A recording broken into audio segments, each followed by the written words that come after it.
भक्ति है क्या फिर?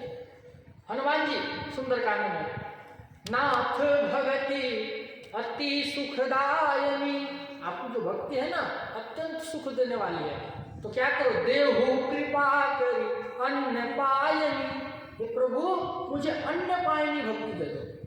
अब आगे ये सब आएगा, अन्न पायनी भक्ति क्या है। अब गीधराज अविरल भक्ति मांगी बर गीध गयो हरिधाम। हमने तो बस आपको ऊपर ऊपर से उदाहरण दिए, भागवत से भी जिसके चरित्र को उठाएंगे सब भगवान से भक्ति ही मांगते हैं। तो भक्ति है क्या फिर? यहाँ तक कि सबरी जी से भगवान कहते हैं, कह रघुपति सुनु भामिनी बाता, मानहु एक भक्ति करनाता। हे भामिनी, हे सुंदरी, मैं केवल और केवल भक्ति से स्वीकार करता हूं प्राणी को। जब श्री काकभूषुंडी जी पर भगवान प्रसन्न हो गए तो भगवान ने भूषुंडी जी से कहा, भूषुंडी जी मालूम है ना कौन है? भूषुंडी जी से भगवान ने कहा, काकभूषुंडी मांग वर, भूषुंडी तुम हमसे वरदान मांग लो। कैसे? बोले, अति प्रसन्न मोहे जानी, आज मैं तुमसे अत्यंत प्रसन्न हूँ, तुम मुझसे कुछ मांग लो। तो भगवान ने कहा कि मैं क्या क्या दे सकता हूँ?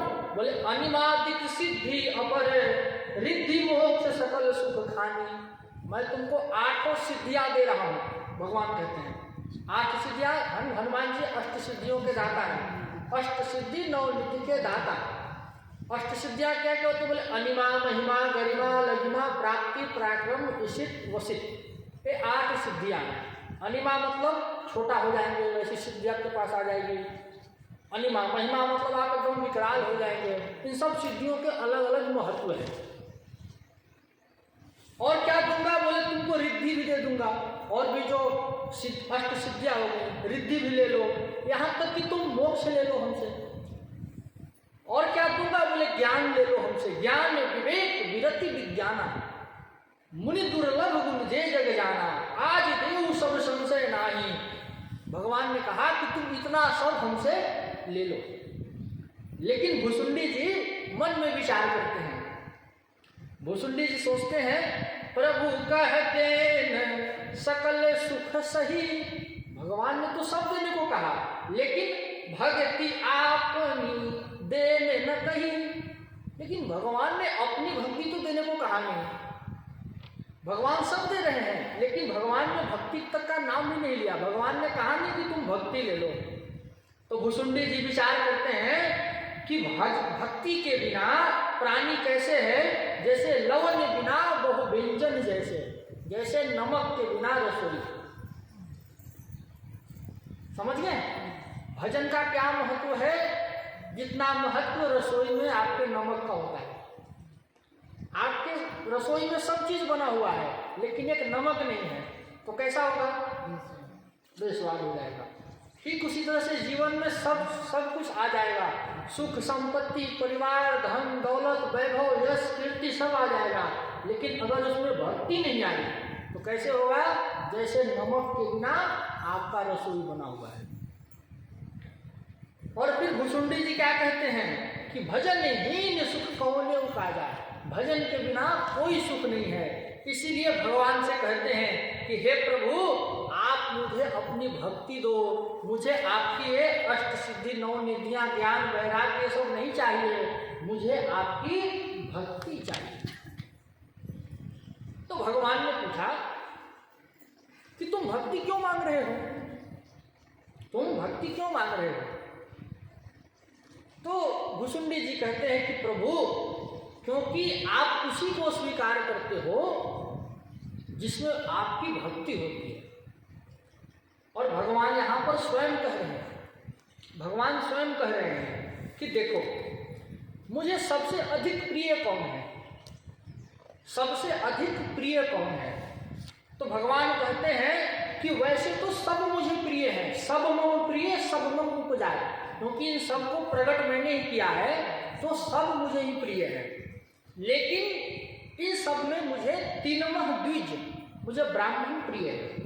भगवान अपनी प्रिय वस्तु का उल्लेख कर रहे हैं। तो कहते हैं कि वैसे तो सब मेरे प्रिय हैं, लेकिन इनमें ब्राह्मण मुझे प्रिय है, और उन ब्राह्मणों में भी जो वेदों का पारायण करते हैं वो मुझे प्रिय हैं, और उसके बाद में जो पारायण करते हैं वो तो प्रिय है ही, लेकिन पारायण करके उनका आचरण करने वाले मुझे उनसे भी अधिक प्रिय हैं।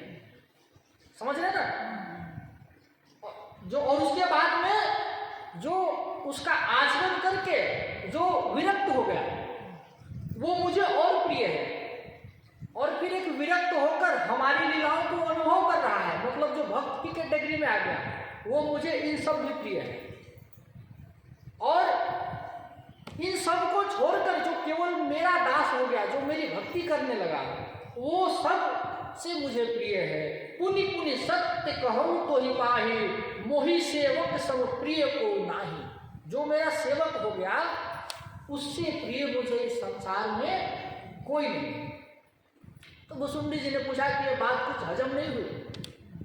आप बोलते कि ब्राह्मण प्रिय है, ये प्रिय है, वो प्रिय है, आप बताओ आपको सेवक कैसे प्रिय है? तो भगवान ने बड़ा सुंदर उदाहरण दिया। भगवान कहते हैं कि देखो, यदि भक्ति से विहीन ब्रह्मा भी हो जाए तो वो भी मुझे प्रिय नहीं है, लेकिन अगर कोई नीच से नीच प्राणी भी अगर भक्ति करता है वह मुझे प्राण के समान प्रिय होता है। बोले कैसे? तो कहते हैं यहाँ पर कि एक पिता के अनेक पुत्र हैं, ठीक है, एक पिता के विपुल कुमार, और उसमें से मान लो किसी बाप का 4 बेटा, और चारों अलग अलग गुण का। एक बेटा डॉक्टर है, एक इंजीनियर हो गया, एक पुलिस हो गया, और एक है जिसको कुछ नहीं आता है, बस दिन भर माता पिता की सेवा करता है। तो वैसे तो चारों से प्रेम बराबर करेगा बाप, लेकिन जो उनसे सबसे अधिक सेवा करता है वो सबसे प्यारा होगा कि नहीं होगा? बोलेगा मेरा श्रवण कुमार है ये, भले उसको उसमें कोई गुण नहीं है, लेकिन वो क्या करता है? बस माँ बाप की सेवा करता है। तो इसी तरह से भगवान कहते हैं कि भले कोई ज्ञानी हो, भले कोई अनुभवी हो, भले कोई शास्त्र का निष्णात विद्वान हो, लेकिन ये सब मुझे उतना प्रिय नहीं है जितना कि एक अज्ञानी भक्त मुझे प्रिय है। तो इस तरह से भगवान ने भी कहा कि जो भक्ति करता है वह मुझे सर्वाधिक प्रिय है, जो भजन करता है वह मुझे सर्वाधिक प्रिय है। और भजन करने से होगा क्या? मान लो आप भजन कर रहे हैं, अब भजन कैसे करते हैं आगे हम सुनेंगे। भजन, और भजन ही सत्य है। शंकर जी भी कहते हैं कि उमा कहूँ मैं अनुभव अपना, सत्य हरि भजन जगत सब सपना। ये जगत केवल सपना है, भगवान का भजन ही सत्य है। तो ये भजन है क्या? तो यहाँ पर अनेक उदाहरण दिए गए हैं कि भजन क्या होता है। श्रीपाद रूप गोस्वामी जी ने भजन कैसे हो, भजन कैसे करनी चाहिए, उसके लिए भक्ति रसामृत सिंधु में भक्ति के 64 अंग बताए हैं। कितने? 64 अंग बताए हैं।